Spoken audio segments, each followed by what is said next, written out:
Welcome back guys. अब तक हमने देखा कि केमिकल रिएक्शन को हम कैसे पहचानेंगे और केमिकल रिएक्शंस की कैरेक्टरिस्टिक्स के कुछ एग्जांपल्स। ठीक है, जैसे हमने देखा कि इवोल्यूशन ऑफ गैस के क्या एग्जांपल है, हमने देखा चेंज इन कलर के क्या एग्जांपल है, चेंज इन टेम्परेचर के क्या एग्जांपल है। इसी प्रकार we ought to know that there are 5 characteristics to understand or to depict where there is a chemical reaction or not. So we have already covered those 5 characters along with their examples. But अब problem ये आती है कि हम chemical reaction को लिखेंगे कैसे, how to represent chemical reaction. जैसे मैंने आपसे कहा कि भैया हमने जिंक के ग्रैन्यूल्स लिए और उसमें एक एसिड को डाल दिया, तो हमने देखा कि हाइड्रोजन गैस रिलीज होती है। तो this is not the way to write the chemical equation. तो हमें अब ये चेक करना है कि हम केमिकल रिएक्शन को कैसे रिप्रेजेंट करेंगे, और केमिकल रिएक्शन को रिप्रेजेंट करने के तरीके को ही क्या कहते हैं, chemical equation. So guys, chemical equation बनाने के लिए आप लोगों को सबसे पहले जो पता होना चाहिए वो है अलग अलग एलिमेंट्स के सिंबल, क्योंकि केमिकल रिएक्शन में हम लोग सिंबल्स की मदद से केमिकल रिएक्शन को लिखेंगे। जैसे जिंक का Zn, मैंगनीज का Mn, मैग्नीशियम का Mg, कैल्शियम का Ca। आई होप ये सब आपने 9th में बहुत अच्छे से पढ़ा है। पर याद रखिए, अगर आपको नहीं, आपको सिंबल्स इस चैप्टर के दौरान बहुत सारे केमिकल इक्वेशंस हम पढ़ेंगे, आपको वैसे ही पढ़ते आ जाएगा, आपको अलग से याद करने की जरूरत नहीं है। ठीक है, तो आइए अब हम सबसे पहले चेक करते हैं केमिकल इक्वेशन का डेफिनेशन क्या होता है। So guys, this is the definition of chemical equation. क्या बोल रहा है केमिकल इक्वेशन का डेफिनेशन, कि it is the method of representing the chemical reaction.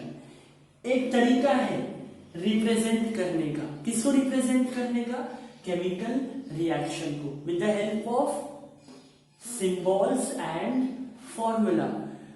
जैसे मैंने एक एग्जांपल क्या लिया कि भाई जिंक है, जिंक को सल्फ्यूरिक एसिड में मिलाइए, सल्फ्यूरिक एसिड में मिलाइए। जब आपने जिंक को सल्फ्यूरिक एसिड में मिलाया तो आपको मिलेगा जिंक सल्फेट और हाइड्रोजन गैस निकली। तो ये तरीका नहीं है पर एक केमिकल इक्वेशन को रिप्रेजेंट करने का। एक केमिकल इक्वेशन को रिप्रेजेंट करने के लिए आपको क्या पता होने चाहिए, सिंबल या फिर केमिकल फॉर्मूला। अब मुझे बताइए जिंक का सिंबल क्या है, Zn प्लस। अच्छा बताइए सल्फ्यूरिक एसिड का फॉर्मूला, सल्फ्यूरिक एसिड का फॉर्मूला होता है H2SO4।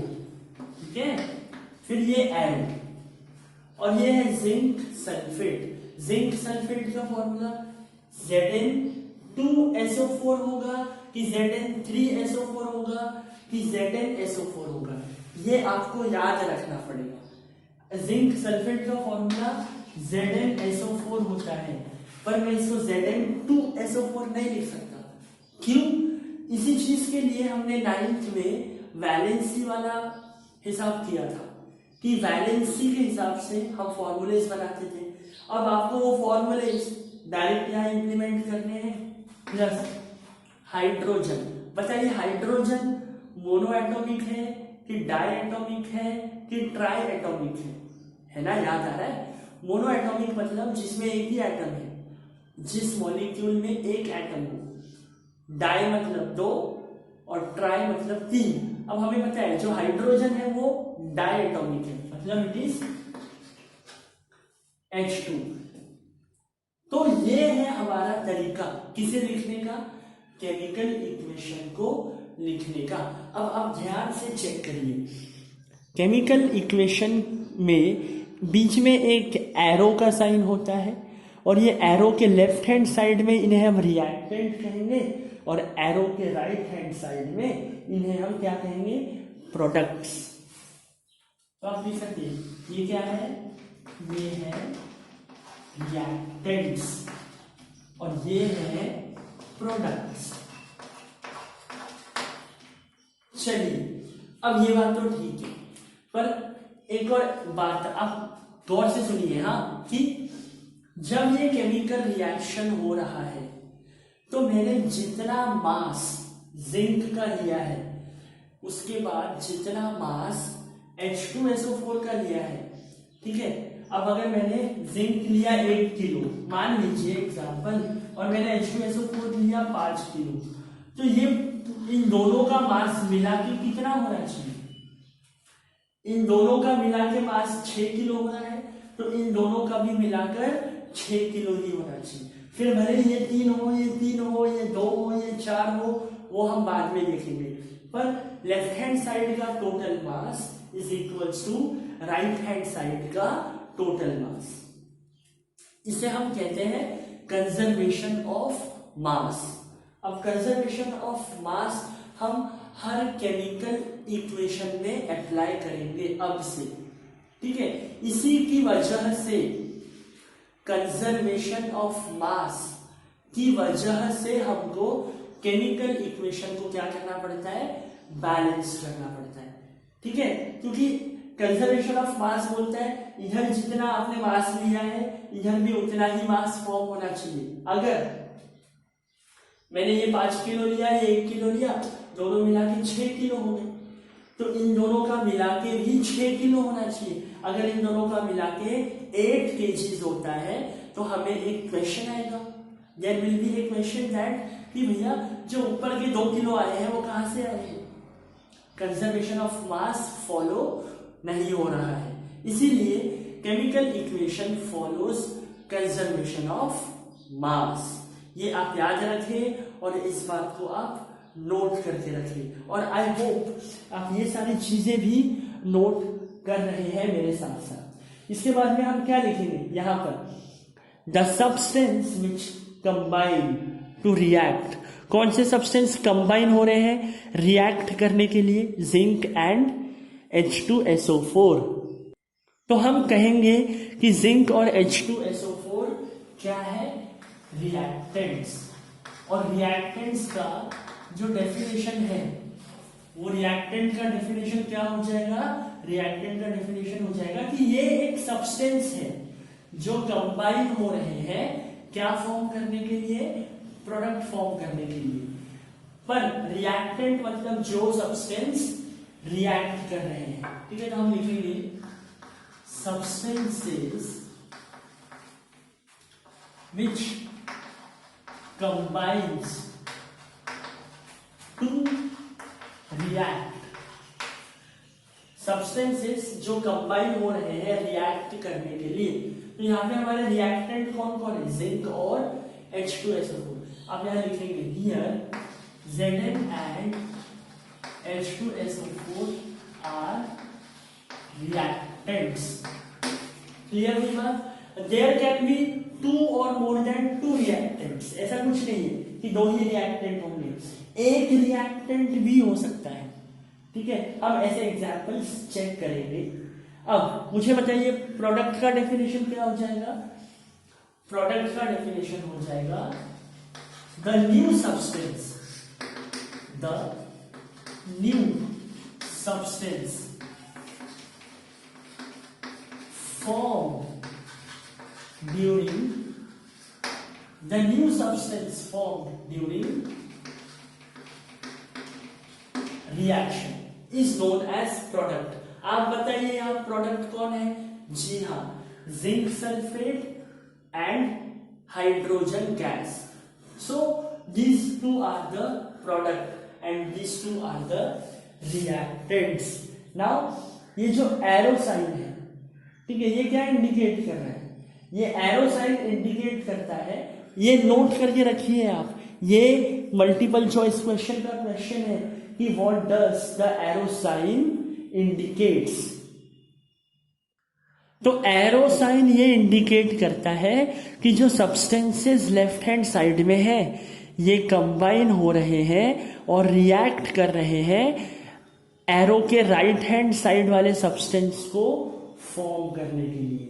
Okay, so we will write that arrow, इसे आप नोट करके रखिए.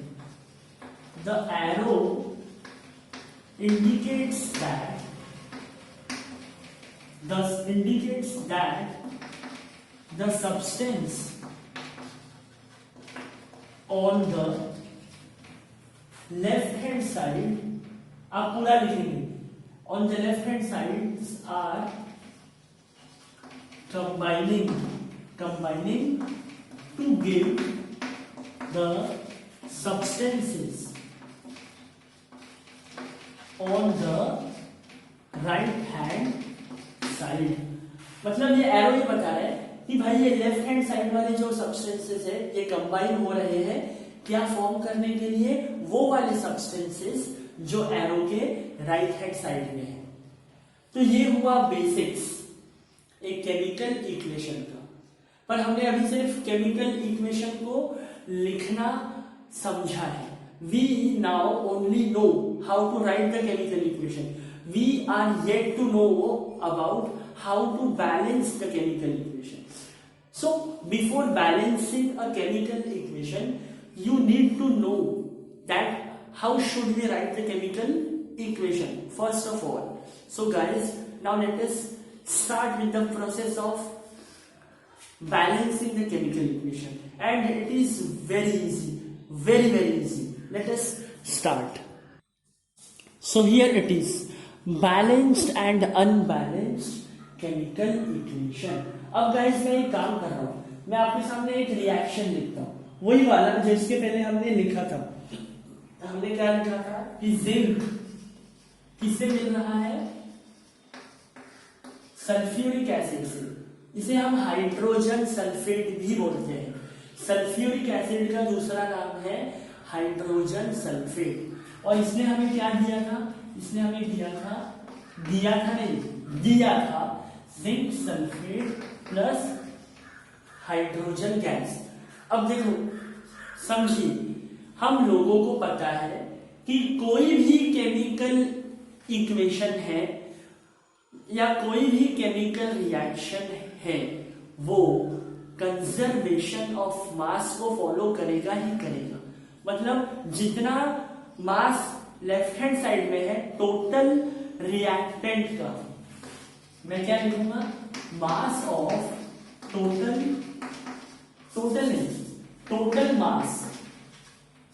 मास of reactant is equals to total mass of product.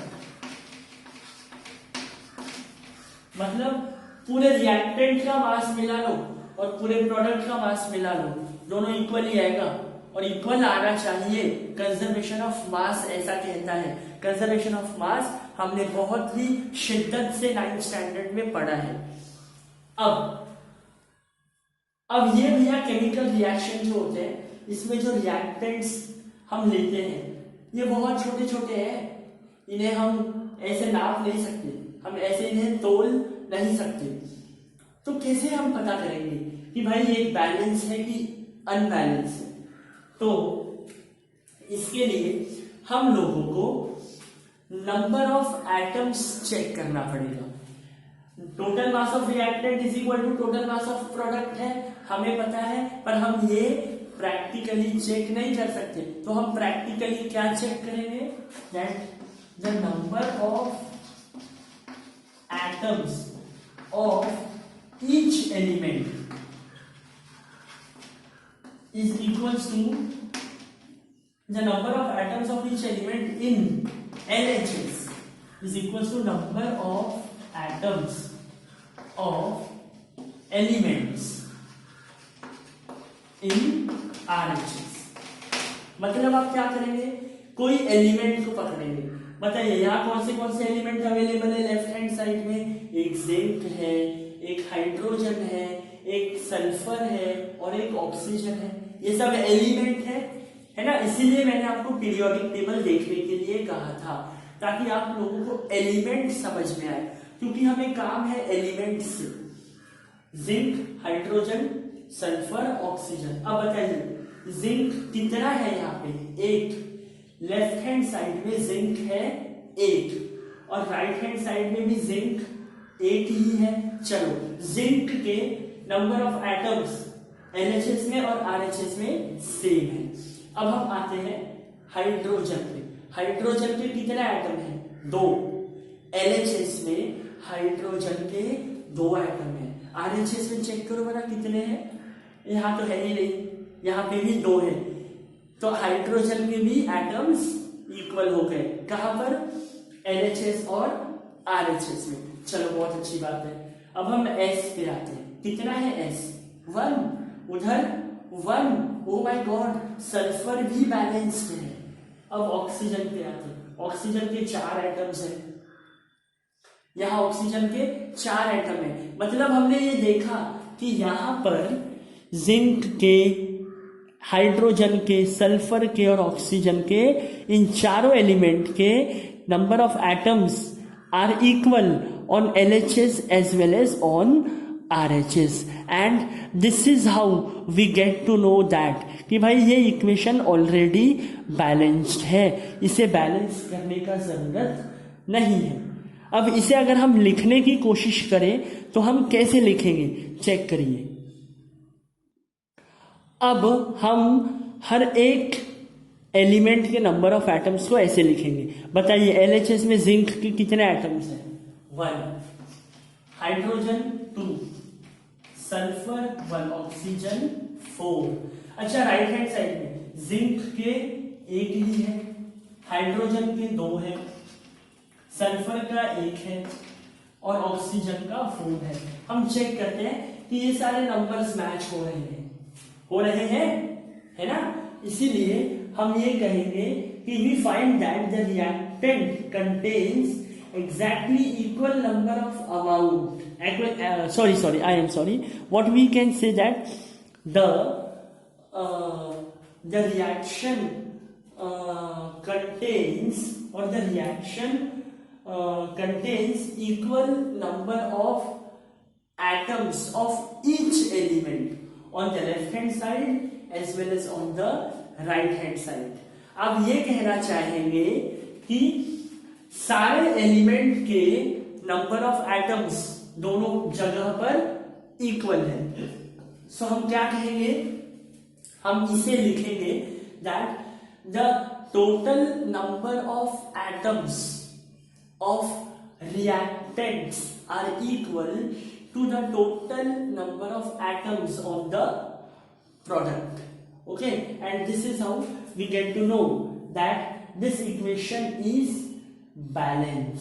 सो हमें बैलेंस इक्वेशन के बारे में एक चीज समझ में आ गई क्या, कि बैलेंस इक्वेशन के पास नंबर ऑफ एटम्स इक्वल होते हैं RHS और LHS में।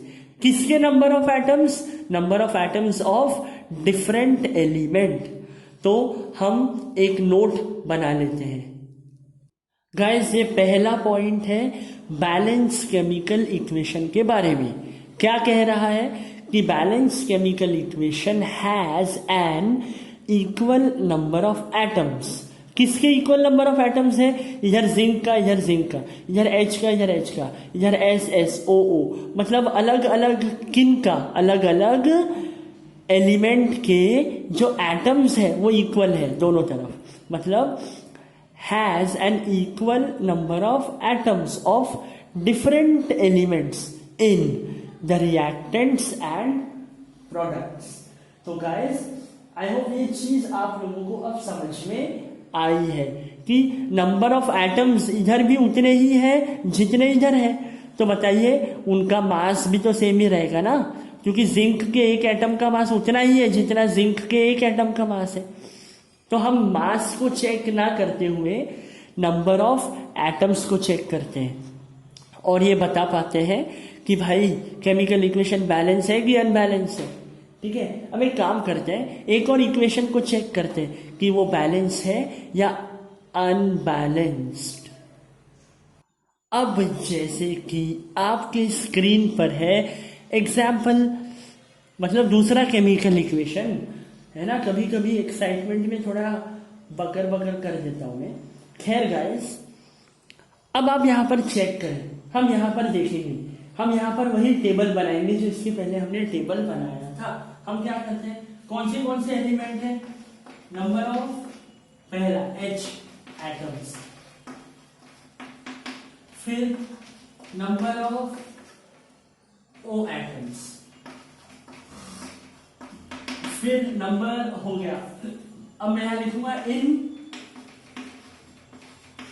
रिएक्टेंट और मैं यहां लिखूंगा इन प्रोडक्ट।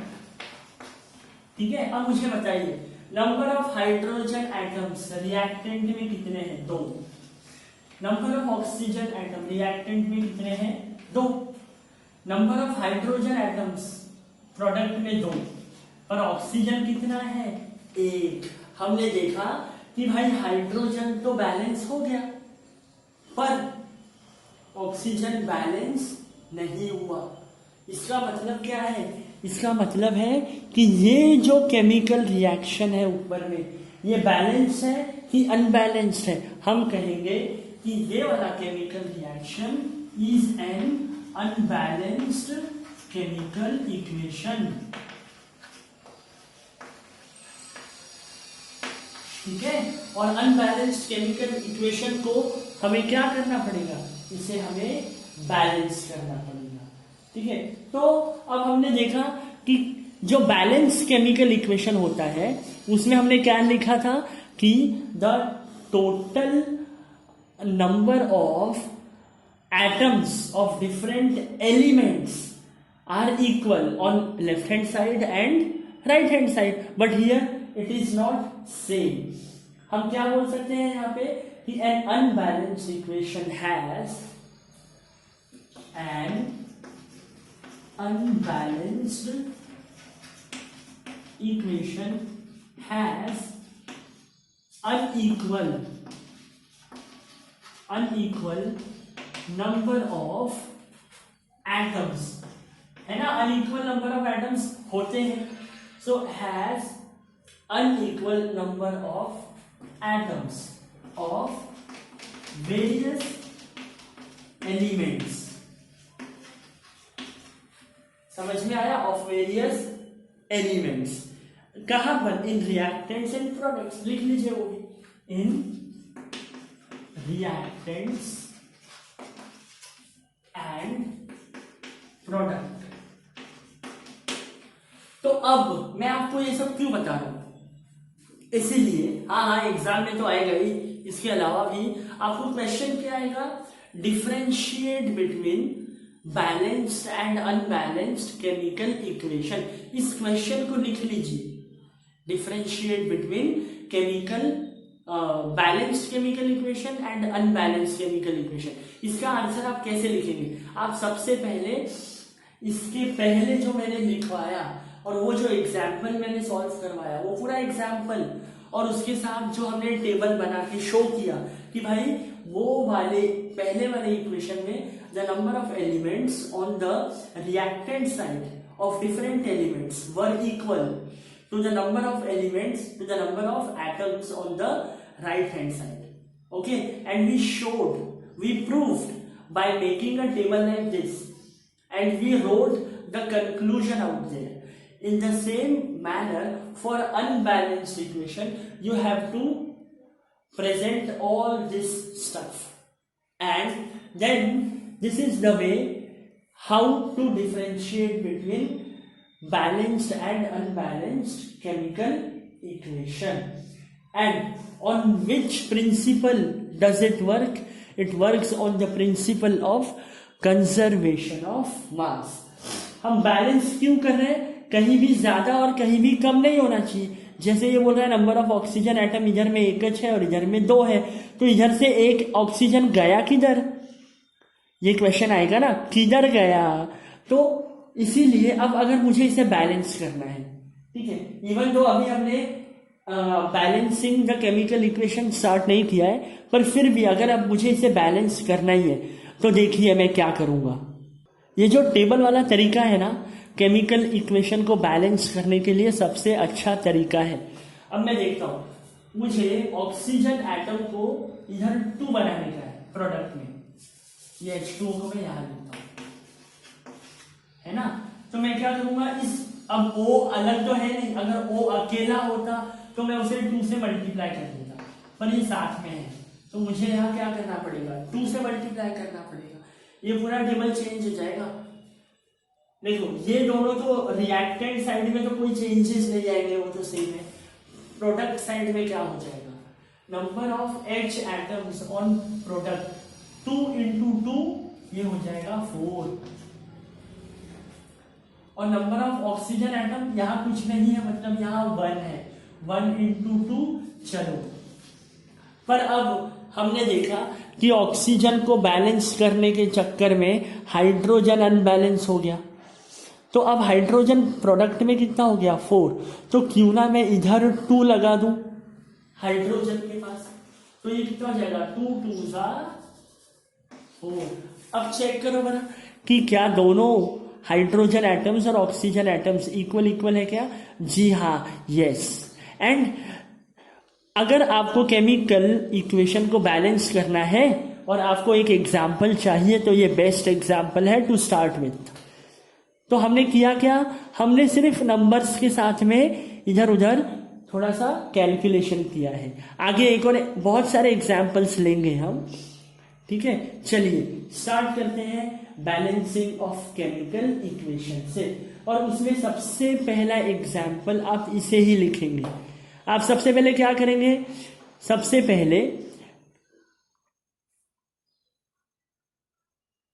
पहले आप लोग जो इनिशियली आपको इक्वेशन गिवन था H2 + O2 गिव्स H2O, उस हिसाब से टेबल को बनाएंगे। फिर आप स्टेप 1 में क्या करेंगे, 2 से इधर मल्टीप्लाई करेंगे, तो आप देखेंगे कि H तो 4 हो गया, H number of H atoms इधर 4 हो गए, और O इधर 2 हो गया, पर ये 2 ही था। फिर आप इसको 2 से मल्टीप्लाई करके दोबारा से इस टेबल को बनाएंगे। इस टेबल को रिपीटेडली आपको जब तक बनाना है जब तक ये सारे के सारे नंबर्स इक्वल नहीं आ जाते, ठीक है। देखिए जैसे मैं एक और एग्जाम्पल लेता हूं, ठीक है, एक और एग्जाम्पल है हमारा कैल्शियम हाइड्रोक्साइड। क्या होता है कैल्शियम हाइड्रोक्साइड, अब हम बैलेंसिंग द केमिकल इक्वेशन पे ऑलरेडी आ चुके हैं, पर मैं एक एग्जाम्पल के थ्रू पहले आप लोगों को समझा देता हूं कि केमिकल इक्वेशन को बैलेंस कैसे करते हैं, उसके बाद हम रूल्स पे आएंगे, ठीक है। तो हमारे पास में एक एग्जाम्पल है, मैं एक एग्जाम्पल लेता हूं जिसमें हम calcium hydroxide that is CaOH twice plus CO2 अगर करें तो हमें मिलेगा CaCO3 प्लस वाटर। अब आपसे कहा गया है कि भाई इस एग्जाम्पल को बैलेंस करो, तो हम क्या करेंगे, हम सबसे पहले सारी चीजों को छोड़ देंगे, हम सबसे पहले टेबल बनाएंगे। टेबल कौन सा, वही वाला जो अब तक बनाते आए। क्या लिखेंगे हम, नंबर ऑफ, सबसे पहला एलिमेंट कैल्शियम एटम्स, फिर हम लिखेंगे नंबर ऑफ OH, O मतलब oxygen, number of oxygen atoms, number of hydrogen atoms and number of carbon atoms,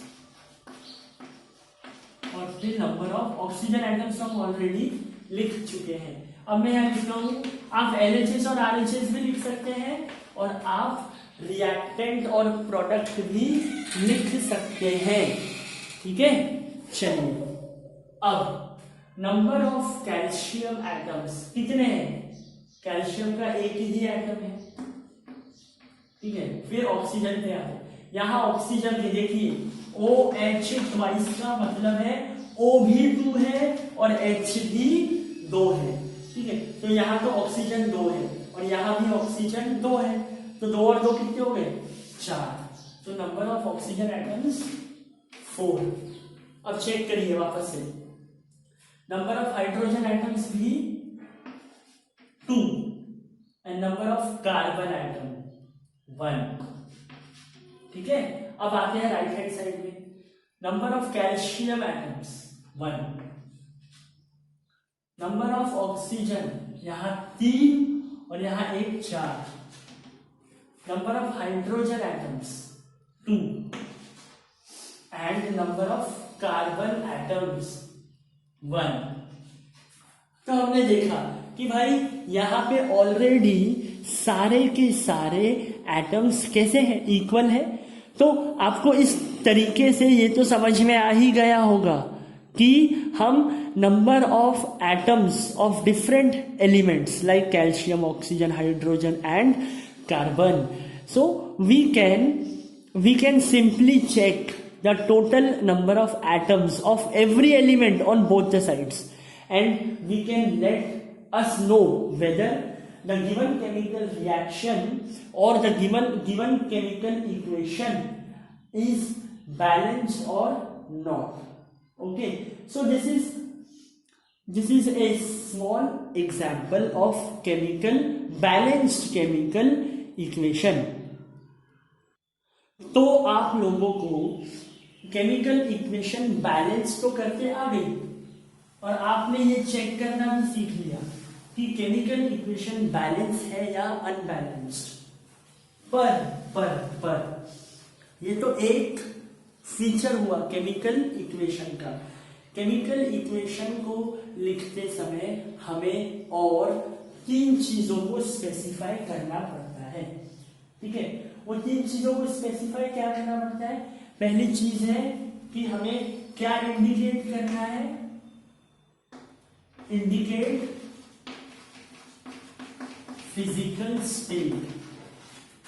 अब फिजिकल स्टेट्स क्या होती है भाई? सॉलिड है कि लिक्विड है कि गैस है। जैसे कैल्शियम हाइड्रोक्साइड, कैल्शियम हाइड्रोक्साइड का मतलब होता है लाइम वाटर, तो हम यहां लिखेंगे ये क्या है? Lime water. क्या है ये? सॉलिड है, लिक्विड है, गैस है। आप कहेंगे कि ये लिक्विड है, ठीक है, तो इसे हम लिक्विड देंगे। CO2 क्या है? गैस, तो हम गैस लिखेंगे। कैल्शियम कार्बोनेट, कैल्शियम कार्बोनेट क्या होता है आपको पता है? ये है कैल्शियम कार्बोनेट आपकी स्क्रीन पे, ये जो चौक है ना, इसे ही हम कैल्शियम कार्बोनेट बोलते हैं, ठीक है। तो बताइए कैल्शियम कार्बोनेट कैसा होगा? अभी देखिए, आप इमेजिन करिए, आपने एक लिक्विड लिया है और लिक्विड में आप गैस को मिला रहे हो, मतलब लिक्विड के अंदर आप गैस को छोड़ रहे हो, तो उसके अंदर पानी भी है और ये क्या बना अलग से? Calcium carbonate. और ये कैसा रहेगा? ये पानी के अंदर रहेगा पर पानी के अंदर सोल्यूबल नहीं होता है। और आप बताइए क्या कहते हैं हम ऐसी चीज को जो सोल्यूबल नहीं होती है? प्रेसिपिटेट, व्हाइट कलर का प्रेसिपिटेट। और ये वाटर कैसा रहेगा? लिक्विड में। तो अब से फ्रॉम नाउ ऑन जब भी हम केमिकल इक्वेशंस लिखेंगे, हम 2 बातें पक्का याद रखेंगे। एक कि हमें चेक करना है वो बैलेंस है या नहीं है, अगर नहीं है तो करना पड़ेगा। दूसरा, क्या वहां पे पूरी तरीके से फिजिकल स्टेट्स को स्पेसिफाई किया गया है या नहीं।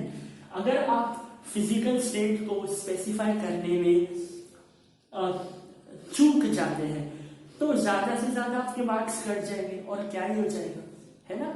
एंड आई होप आपको पता है कि फिजिकल स्टेट लिखना बहुत जरूरी है, ठीक है। जो दूसरी चीज है जो आप बताएंगे वो है हीट चेंजेस। हीट चेंजेस मतलब देखिए, अब मैंने क्या किया, मैंने एक सॉल्यूशन को उबालना शुरू कर दिया, तो मेरा रिएक्शन तब तक शुरू ही नहीं हो रहा है जब तक मैं उसको हीट नहीं दे रहा हूं। मतलब मैं हीट दे रहा हूं तब मेरा रिएक्शन हो रहा है, मतलब हीट आएगा रिएक्टेंट की साइड में, ठीक है। और बहुत सारे रिएक्शन में हमने देखा है कि रिएक्शन होने के बाद हीट इवॉल्व होती है ना, तब हम क्या कहेंगे, तब हम हीट को प्रोडक्ट वाली साइड में लिखेंगे, ठीक है। अगर हीट देना पड़ रहा है तो रिएक्टेंट की साइड, और हीट ऑटोमेटिकली इवॉल्व हो रही है तो प्रोडक्ट की साइड। तो हम सिंपली हीट को ऐड कर देंगे, प्लस हीट ऐसे हम लिख देंगे, और हमें स्पेसिफाई करना पड़ता है कंडीशन, कि कौन से कंडीशन में हमें रिएक्शन करवानी है। ये तीनों चीजें हम आगे रिएक्शन में चेक करेंगे, बहुत अच्छे से चेक करेंगे, कोई भी टेंशन लेने की बात नहीं है। ये चैप्टर बहुत आसान है, बस आप लोगों को क्या आना चाहिए, आप लोगों को आना चाहिए कि सिंबल्स क्या क्या होते हैं और केमिकल फॉर्मूले क्या होते हैं। जैसे मैंने अभी आपसे कहा कि चलिए मुझे बताइए हाइड्रोक्लोरिक एसिड का फॉर्मूला HCl, मैंने आपसे कहा मुझे बताइए मैग्नीशियम ऑक्साइड का फॉर्मूला, आप कहेंगे MgO, डायरेक्ट MgO। हाँ, अब आप इसे ऐसा नहीं लिख सकते, गलत बात, ऐसे थोड़ी है ना। तो गाइस आज का जो लेक्चर है उसे हम कंक्लूड करते हैं, और हम देखते हैं कि हमारे इंपॉर्टेंट स्टेप्स क्या है। Steps to write chemical equation. What are the steps to write the chemical equation? तो इसमें सबसे पहला स्टेप क्या आएगा? स्टेप 1 ये है कि आपको जो केमिकल इक्वेशन गिवन है ना, उस गिवन केमिकल इक्वेशन को वर्ड्स के फॉर्म में लिखें, ठीक है। कैसे लिखेंगे? Right the chemical equation in the form of words, मतलब आप वर्ड्स के फॉर्म में केमिकल इक्वेशन को लिखेंगे। By keeping the reactants on the left hand side and products on the right hand side, ठीक। ये करना पड़ेगा आप लोगों को। जैसे मैंने अभी एक एग्जाम्पल लेके आपको समझा रहा हूं। जैसे मैंने आपसे कहा कि hydrogen combines with oxygen to form water, तो हम क्या लिखेंगे? हमने लिखा, सर ने बोले hydrogen plus oxygen forms water. तो हमारा सबसे पहला स्टेप ये हुआ कि हमने वर्ड्स के फॉर्म में इक्वेशन को लिख लेना है, by keeping reactant on the left hand side and product on the right hand side. Second step क्या होगा? स्टेप 2 ये होगा कि हम अब वो जो हमने अभी यहां पर एक रिएक्शन लिखा था, उनकी जगह उनके सिंबल्स को पुट अप करना। स्टेप 2 होगा पुट द सिंबल्स, सिंपल। अब hydrogen H2 plus oxygen O2 gives water H2, कोई बात। अब आई होप कि थर्ड स्टेप क्या होगी आपको समझ में आ गया। थर्ड स्टेप में चेक करिए कि बैलेंस है कि अनबैलेंस है, और अकॉर्डिंगली इक्वेशन को क्या करना है आपको? Balance the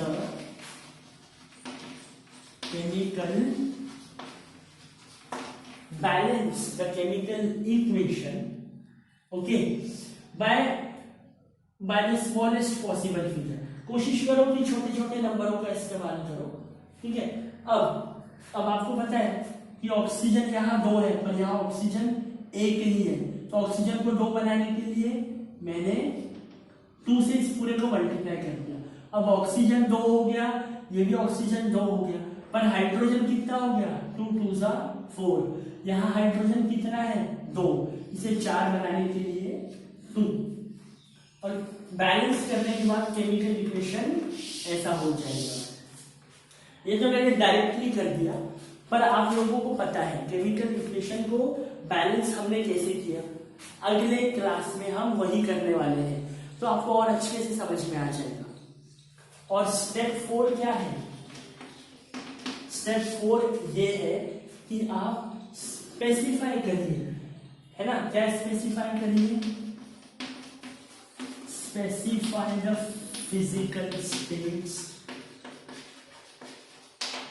specify the physical states, conditions of reaction, conditions of reactions। ये सब आप लोगों को बताना है। आपको ये भी बताना है अगर कोई हीट चेंज है क्या, हीट चेंजेस इफ एनी, मतलब ये जो सबसे आखिरी स्टेप है, इसमें हम क्या कर रहे हैं? हम हर एक प्रोडक्ट का, हर एक रिएक्टेंट का फिजिकल स्टेट स्पेसिफाई करेंगे कि भाई सॉलिड है, लिक्विड है या गैस है, ठीक है। उसके अलावा हीट लग रही है तो रिएक्टेंट की तरफ हीट को ऐड कर देंगे, और हीट इवॉल्व हो रही है, निकल रही है, तो प्रोडक्ट की तरफ हीट को ऐड कर देंगे।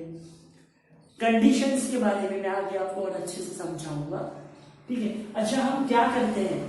स्टेप 4 के माध्यम से we make our chemical equation a bit more informative. हम हमारे केमिकल इक्वेशन के इंफॉर्मेशन को और बढ़ा देते हैं। केमिकल इक्वेशन क्या है? केमिकल इक्वेशन है केमिकल रिएक्शन को स्मार्ट तरीके से लिखने की टेक्निक अपनी भाषा में, and that is what we are doing. जिससे हम कंजर्वेशन ऑफ मास भी चेक कर लेते हैं, हम उनके फिजिकल स्टेट भी चेक कर लेते हैं, हीट इवॉल्व हो रही है कि नहीं हो रही है ये भी चेक कर लेते हैं, है ना? क्या प्रोडक्ट फॉर्म हो रहा है ये भी हम चेक कर लेते हैं। तो देखिए, इसीलिए हम केमिकल इक्वेशन बनाते हैं। So guys, I hope that today's lecture you enjoyed a lot and you basically got to learn about the chemical equation. Thank you for watching. Namaskar.